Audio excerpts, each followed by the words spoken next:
Hey guys, so we're new to YouTube and Instagram. We are the Margot Project. We are renovating an Airstream currently. We should actually be in the Airstream now, shouldn't we? But because of COVID-19, we are stuck in the Caribbean, but there are worse places to be stuck in the world. So we wanted to talk to you today about how we are going from the Caribbean to moving into a tiny Airstream and hopefully travelling around Europe when this is all settled down. But we're going to do a separate video on how COVID-19 has affected our plans so far. And we just wanted to talk about how we got here, really. The Airstream dream, which I think it's kind of both of us. We're both looking at Instagram, weren't we, a lot, at different people. Mainly Mavis the Airstream was my main Airstream. That was fed down my neck for months and months on end. So I soon came around to the idea. I think you wanted to do it before though, didn't you? Yeah, I've always wanted to travel, but I didn't really know in what way I was going to do it. So the Airstream seemed like a perfect vessel. I don't think I would do it if it was another caravan. I think I'm a bit of a caravan snob. Has to be shiny. Yeah, reflective, silver, but also because I think the people we followed was like Mavis and how like she decorated it. That was a lot of my style, wasn't it? And then like the way we live in the Caribbean right now is very remote, and it's like we've got a tiny little house. It's like the equivalent of, would you say, a small apartment in like a big city. Yes, I call it a shed. It's just a little wooden house, and it's like it's a studio because it's got the bed and the lounge and the kitchen all in one space, and then a separate bathroom. And it's all like it's all we've been needing for the last 5 years, isn't it? It's like we can't imagine living in a bigger house. Yeah, we don't own much stuff, so it's not really that much of a downsize. Because it's already... Well, we say that we haven't moved in yet. Yeah, that's true. So the Airstream itself is still in renovation, and actually the place that's renovating it for us have closed for this period of time. But we couldn't do it ourselves, really, being based out here. Would you have liked to have done it yourself?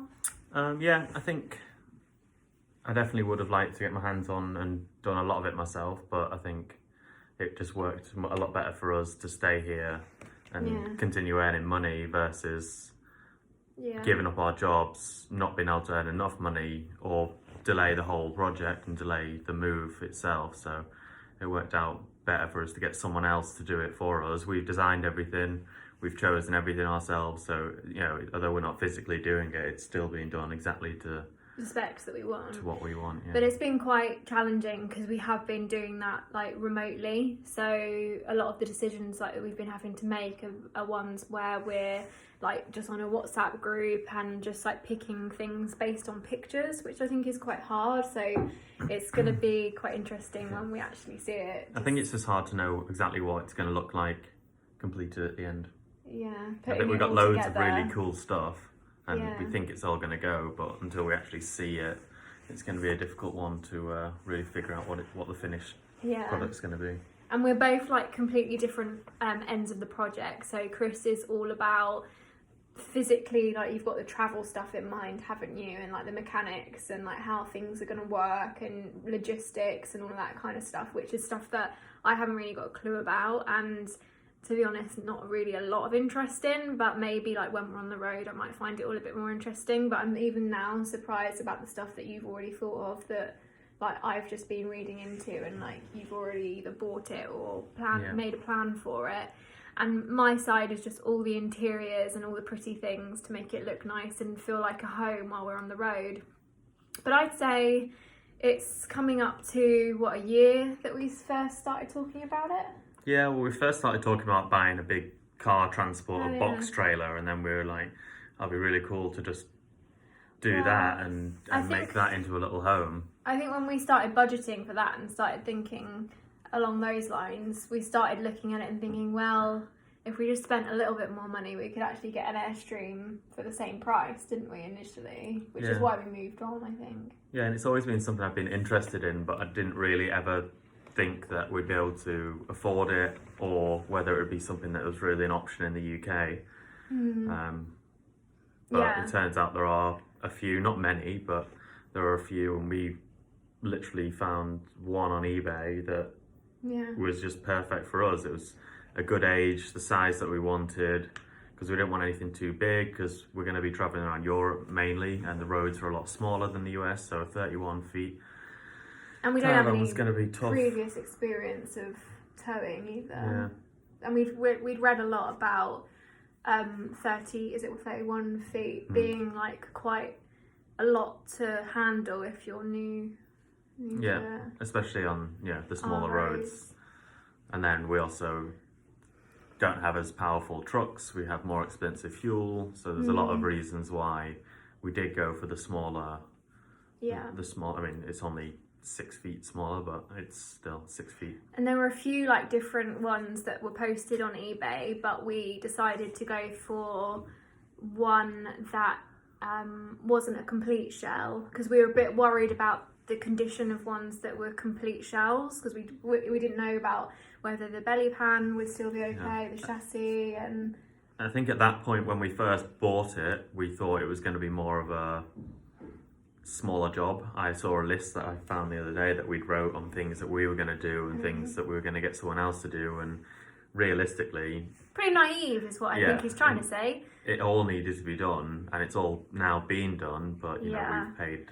It's one of those projects that you budget for, and then like you have an email and it's like, by the way, did you think about this? It's like, no, okay. So then that's like £1,000 keeps adding up on top of another, and before you know it, you spent double what you intended. But we know we're going to have like the most amazing home at the end. Yeah, I think we just need to look at it, instead of us saving to buy a house, we've actually just bought a house that we can live in outright, and we don't have a mortgage, and we don't have any debt from it, because we've saved the money and we've worked for the money. So by the time we actually leave, we should have enough money to do some travelling and have a house.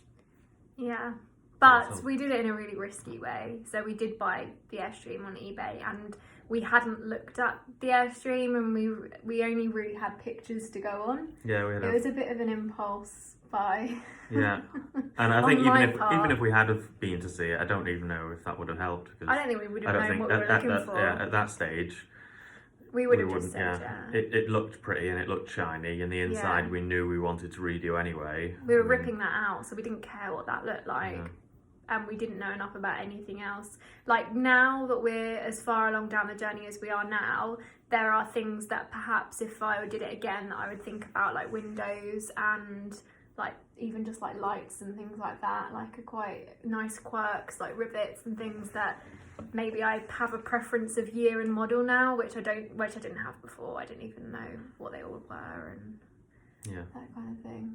But we were just very lucky that we had a very authentic seller, and we did kind of based our judgment based on his character, which again, he was a nice guy. It didn't look like he was going to rip us off. No.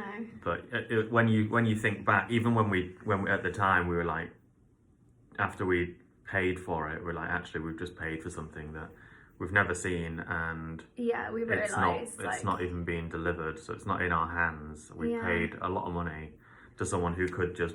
And then we had to pay a lot of money for it to get delivered as well, which was another cost that we didn't really think about, because we were hoping that we were going to wrangle that free through connections and things, but that didn't happen. Yeah, because another thing you don't realise is, because it's from the US, it's not actually legal to have it towed on the UK roads, because it doesn't have the right hitch, doesn't have the right brakes, very different rules and standards. So that was kind of one of the first things that we needed to do, but that just meant that a lot of people who have never towed one before couldn't even tow it for us, because they don't have the right hitch size and all of that kind of stuff. And like everything, it needed to be done yesterday. So, and we were in the Caribbean during this whole process, so trying to rely on friends and family to do what was quite a big job, and very out of the blue, because we hadn't really told anyone. We were just like, oh, by the way, we just bought an Airstream, and most people were like, oh, what's an Airstream? And then we showed them, you're like, what the hell are you doing? Yeah, and it was just by coincidence that we actually went back to the UK and were there for the delivery as well, weren't we? Yeah. But really, like, we weren't even supposed to be back in the UK for a good few months, like. Yeah, it was quite stressful, and all started with an email from Joe saying, if you don't stop me now, I'm going to buy this. And then, well, I didn't stop her.